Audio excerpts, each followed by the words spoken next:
Nabalik tayo dito sa Senate hearing na ito. Lahat po ito ay palabas.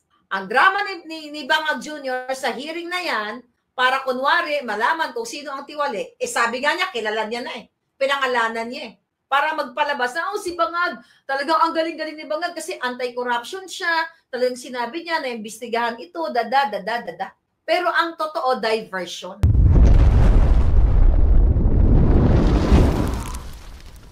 Para ang galit ninyo, sige nga, ano niyo ba utak ninyo? Ang galit ninyo ay mapunta sa mga contractors. Mawala kay Lisa, mawala kay Bangag, mawala sa mga kongresista.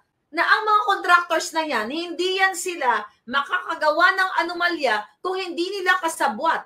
Ang mga kongresista, si Lisa Tanas, si Bangag, hindi yan sila makakagalaw kung yan ay hindi kasabwat ng mga kongresista. Sinabi nga ni Mayor Magalong sa interview niya kay Karen Davila, di ba? At sa mga press releases niya na pag sumama ka lang sa noon, before election, merong 7 million sa tupad, 7 million sa akap, 7 million sa, ano yung isa? Maip, di ba? Ganon ka baboy ang gobyerno ninyo.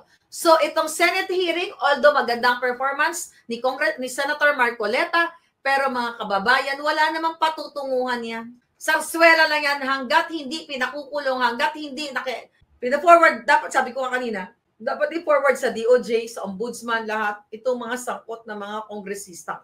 Papogi lahat yan. Pagtatakip sa tunay na kasalanan nila, sa mga pagnanakaw nila, sa smuggling nila, lahat sa illegal nila. Kita ninyo, nalilihis na naman ang inyong ikaisipan. Kaya hindi ko pinanood yung 4 hours na yun. Ginagago lang tayo.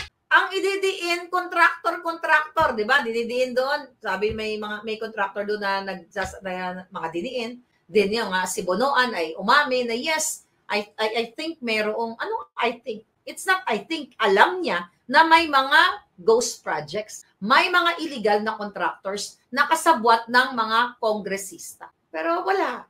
Ganun lang talaga tayo dito. Magdaldal si Marlica, padagdag ng padagdag ang mga warrant of arrest. Diba? Yun lang yung gusto nyo Ayaw nyong manindigan. Nagpapabilog kayo kay Amy Marcos na siya ay Duterte. Nagpapabilog kayo kay Bangag na tignan, buksan yung flood control project na yan. Panagutin ang mga kontraktor.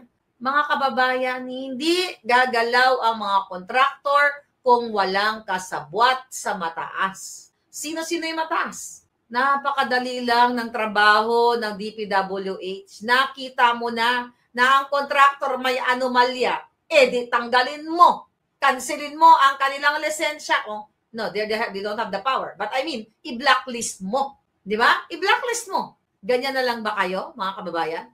Paulit-ulit na lang na binababoy kayo, papalakpak kayo ng bonggang-bongga. Oh, wow, galing-galing doon sa Senate hearing. O ayan, ganito, umamin si Bonoan. But you forgot, darling, kung sinong punot dulo nito para hindi mapagbintangan or mapagbintangan na ang bangag na government ni Marcos ay punong-puno ng pangangawat.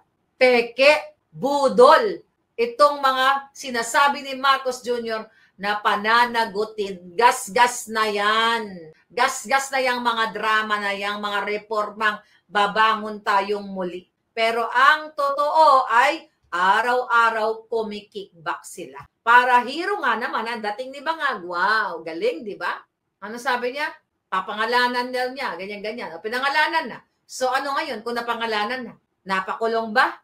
Nakita mo na may anomalya, di kasuhan na nga agad, sabi ko nga sa iyo. So ito ay, again, mga kababayan, deflection. Binabato ang mga issue, which is totoo naman, actually, mga contractor, para makalimutan, inililihis ang tunay na suliranin ng bayan natin. Kaya, if you are for the people, if you are for Pangulong Duterte, iwasan ninyo ang magpapaniwala sa mga tao o mga politiko o mga vloggers na dugyot, na mga mababaho, na mga sumisinghot ng marijuana, ng mga adiktos, magpapaniwala kapag ang pinoprotektahan nila ay si Amy Marcos, si Francis Lloyd Tichua, si Lisa Tanas, ang gobyerno.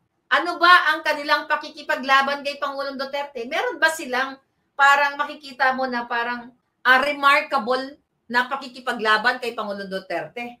Ano ginagawa? I love you, PRRD. Ganun lang, di ba? Benta-benta libro, benta-bentang t-shirt, ganyan-ganyan, solicit, nas ibabato sa atin, deflection nga. Sabi ni Razon to paparap, napakawalang kwenta, ma'am. Ang blacklisting, nawala ka pala nga. Yung blacklisting ng DPWH. Yeah, siguro ang ibig nyo sabihin doon, sabi ni Vega Warp, Madam Marlica, the DPWH can simply file charges against these contractors sa respective regional trial courts. Plaintiff sa kaso sa piskalya ay simply DPWH itself. No more need for media mileage. Exactly. Vega Warp. Or DOJ. Si Bangag na nagsabi na, alam niya, kilala niya mga tingwali, utusan niya DOJ. Pero bakit mag-hearing pa? Palabas lamang. Okay, sabi ni Razon, nakita ko na, blacklisting DPWH kasi 1 year lang yon based on DPWH secretary narrative. That's the rule. Ayun na nga. Ang tagal na nila dyan, mga kababayan eh. Ang tagal na nila dyan nagdrama-drama, kaya talagang kawawa ang Pilipinas. Janet, kumusta ka na? Janet Montalban Panaligan. Kung mabibigyan ka ng posisyon sa ating gobyerno, saan po ninyo gusto? Volunteer nga lang, walang sahod. No, hindi ako ng pwesto. Gusto ko ako ay presidente ng Pilipinas. O, di ba? Gagamitin naman ni headline yan. Kasi para gurgurin ko silang lahat. I'm serious. Kaya huwag niyo akong gawin presidente. Dahil kukunin ko lahat ng AR-15 dyan sa AFP. Sabi, magpapamiting ako. Kunyari, bibigyan ko sila lahat ng pera. Di ba? Ano mo gagawin ko? Nako, dapat, di ko na sinabi, sabihin ko, ako presidente ninyo, ipatawag lahat. Yung pwedeng mag-deliver. Kunyari, ito, si congressman lahat. Kaya mo ba? Nanakaw tayong ganyan. Si DPWH secretary, ganyan. Lahat nang iimbitahin ko na kunyari, bibigyan ko ng pera. Okay? Iipunin ko sa isang kwarto. Tapos, babangbangin ko na silang lahat. Bang, bang, bang, bang, bang. Hindi patay na silang lahat. Mabawasan na ang mga bangag. Anong malay nila? Nakatanim na lahat yon. Pati yung Palintom Riders, pasabugin ko na ng bonggang-bongga. Di wala na kayong problema. Executive order bangin, sabi ni Jean. Hindi na. Ngayon natuto na akong bumabaril ng AR, Jean. Wala nang bangin. Tumba agad. Okay yan, di ba? So, ang gagawin ko, imbitahin ko sa isang, di ba? Kaya, imbitahin ko sila kasi, siyempre, pag madami, mahirap eh. Ang gagawin ko, isang araw lang, oras-oras. Mag-ano ko ng dikit-dikit, di ba? Yung mga silent, may silent ba? 200. Di ba? Ilan ba ang kongresista? Ilan ba sila? 200? 300? 200 plus. I don't know, 300 maybe.